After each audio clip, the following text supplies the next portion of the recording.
Basically है क्या, blockchain जो है वो अपने आप में क्या है कि वो ब्लॉक्स का वो है, तो हर ब्लॉक के अंदर कुछ लिमिटेड ट्रांजेक्शन आ सकती हैं। मैं सबसे ज़्यादा सिक्योर चेन के ऊपर और सबसे ज़्यादा ट्रस्टेड चेन में ही अपनी ट्रांजैक्शन को वो करूँगा, उसे मैं ब्लॉक स्पेस ट्रेजरी बोलूँगा या ब्लॉकचेन ब्लॉक स्पेस एसेट बोलूँगा कि मैं उस ब्लॉक की क्या वैल्यू लगा रहा हूँ, उस ट्रांजैक्शन को उस ब्लॉक में डालने की कॉस्ट की क्या वैल्यू लगा रहा हूँ। मुझे लगता है वो इथेरियम का आज भी बहुत ज़्यादा है, and in future also people will realize this, और वो वापस आएगा, और जैसे ही इथेरियम थोड़ा सा पंप करेगा ना, ये नैरेटिव्स बदल जाएंगे। प्रोग्रामेबल ब्लॉकचेन्स की अगर मैं बात करूं तो उनमें से do you see Ethereum the best of every possible solution? नहीं, अगर मुझे $20 के मीम कॉइन्स लेने हैं तो मैं $50 की फीस थोड़ी लूँगा, देन सोलाना इज़ बेटर, उस पर डीजेन कम्युनिटी भी है, फीस भी नेग्लिजिबल है। ओके, ठीक है, अगर मुझे कुछ और करना है तो वो स्पेसिफिक यूज़ केसेस के लिए मान लीजिए ऑप्टिमिज्म सही है, बेस पुश कर रहा है तो बेस में को लगता है कॉइन बेस का सपोर्ट है तो उस मामले में बेस सही हो सकता है। तो देयर आर सोल्यूशन, मैं वो डिनाई नहीं कर रहा हूँ कि वो स्पेस नहीं है, मैं ये कहने की कोशिश कर रहा हूँ कि अभी नैरेटिव ये चल रहा है कि इथेरियम के पास कोई भी मोट नहीं है। मैं कह रहा हूँ बाकी सबके पास मोट है, वो नॉन डिनाइबल है, पर इथेरियम के पास भी मोट है, विच मेक्स इट, वो मोट अभी मार्केट डिस्कवर नहीं कर रहा है, या सिंस क्योंकि वेब थ्री जरूरत नहीं है। नहीं मार्केट ना यार, पता है कैसे कि वेब थ्री मार्केट और रेसिप्रोकेट करती है कि प्राइजेस से, कि अगर प्राइस बढ़ेगा ना तो लोग सोचेंगे अच्छा ये प्राइस क्यों बढ़ रहा है, इसमें क्या अच्छा है, फिर लोग ऐसे, अगर प्राइस गिरेगा तो लोग बोलेंगे ये प्राइस क्यों गिर रहा है, इसमें क्या बुरा है, तो वही नैरेटिव बन जाएगा।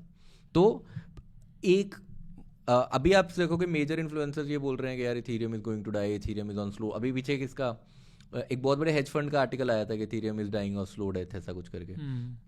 ये सारे नैरेटिव बदल जाएंगे अगर कल इथेरियम 25% बढ़ जाए, और यहाँ से आज इथेरियम कुछ $3500-3600 होगा, मेरे हिसाब से ईजी $7500-8000 तो ईजी है जो इथेरियम को जाना ही जाना है। With respect to bitcoin 2x मेरे को ईजी दिखता है बट इथेरियम में, इथेरियम BTC के चार्ट पे, एंड मुझे लगता है near foreseeable future Ethereum will be the number 2 asset in Web3 space. मतलब मुझे नहीं लग रहा कोई नियर फ्यूचर जो सोलाना किलर और ये सब बातें कर रहे हैं, sorry Ethereum killer and Solana के लिए और इन सब के लिए बातें कर रहे हैं, मुझे लगता है वो सिर्फ नैरेटिव्स हैं, वो होते हुए नहीं दिख रहा मुझे अगले 5-10 साल। ओके, जैसे ये बात बोली जा रही है कि डेवलपमेंट नहीं हो रही, ये बहुत ही मतलब गलत बात है, क्योंकि कोई ध्यान ही नहीं दे रहा एक्चुअल में कि रिसर्च पे काम हो भी क्या रहा है। हाँ, सेम बिटकॉइन के लिए भी यही बात हो रही थी, जब तक बिटकॉइन बढ़ा नहीं था। हाँ, और इथेरियम के लिए भी हो रहा है, बट इथेरियम में बहुत काम हो रहा है। अगर आप पीछे देखोगे इनका जो लास्ट अपग्रेड आया था उसमें ट्रांजैक्शन फीस और L2 बहुत कम हो गई, इसीलिए सारी L2s इतना ज़्यादा प्रॉस्पर कर पाई। एट द सेम टाइम मेरे को लगता है कि यार इट्स हाई टाइम कि Vitalik also should be more vocal about it. मेरे को लगता है कि विटालिक की सिंस एक इमेज बहुत ब्लरी हो गई है, एंड वो उतने अच्छे से मार्केट नहीं कर रहे अब इथेरियम को जितने वो पहले करते थे। आई डोंट नो उसके क्या वेस्टेड इंटरेस्ट हैं, किस तरफ हैं, पर at the same time development हो रही है पर उसे मार्केट नहीं किया जा रहा उतने अच्छे से। पर डेवलपमेंट हो रही है, मार्केट तो विटालिक नहीं करेगा तो ऑनेस्टली कोई और कर देगा, उतना बड़ा पैरामीटर नहीं, मार्केट अपने आप से उसको कर लेगी इवेल्युएट। एंड मेरे को लगता है मार्केट के डिस्कवरी ही तुम्हारी बेट होनी चाहिए एज इन्वेस्टर्स। हमारा मेन फोकस क्या होना चाहिए कि बढ़ते हुए एसेट पे लगा के तो कोई फ़ायदा ही नहीं है। आप देखो कि मार्केट में इस टाइम पे अंडर वैल्यूड कौन सा एसेट है, और मुझे नहीं लगता इथेरियम से ज़्यादा कोई है। तो वो वाली गेम है कि विटालिक नहीं कर रहा market, that's okay, but development हो रही है ना। सोचो वो भी चेंज हैं जिनके फाउंडर्स उसको मार्केट कर रहे हैं, ट्रॉन जैसी, मतलब वाइट ऊपर, उसमें डेवलपमेंट उस लेवल पे नहीं हो रही है ना। मेरे को वो ज़्यादा स्केरी लगता है कि विद रिस्पेक्ट टू इथेरियम जिसमें डेवलपमेंट बहुत स्पेस पे हो रही है पर उसको कोई मार्केट करने वाला नहीं है।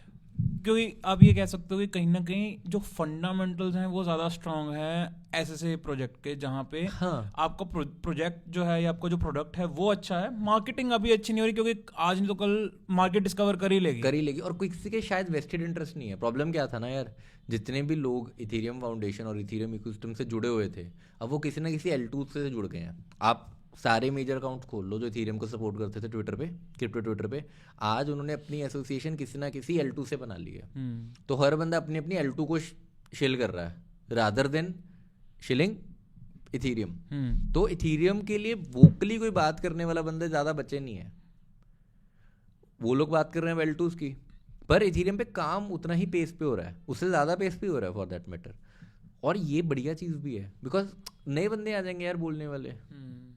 आज हम बात कर रहे हैं बिकॉज मार्केट में एक वॉइड है, हमें लग रहा है ये अपॉर्चुनिटी है तो हम बात कर लेते हैं इस बारे में, राइट। तो सिर्फ हम थोड़ी स्मार्ट हैं, दुनिया में बहुत लोग स्मार्ट हैं, तो बहुत लोग ट्विटर पे भी ये बात करेंगे, बहुत लोग उसके डेवलपमेंट की बात भी करेंगे, तो नई वॉइसेस नए KOLs बन जाएंगे इथीरियम इकोसिस्टम में। That's not a big deal क्योंकि इंसेंटिव्स अलाइन हो जाएंगे। तो वो पुराने लोग भी आ जाएंगे वापस, पुराने भी वापस आ जाएंगे टू कैप्चर देयर स्पेस। और वो नैरेटिव्स की गेम ही है यार, मतलब वही मैं कह रहा हूँ ना, एक पंप हुआ सारी कहानी बदल जाएगी, फिर इथीरियम हो जाएगी।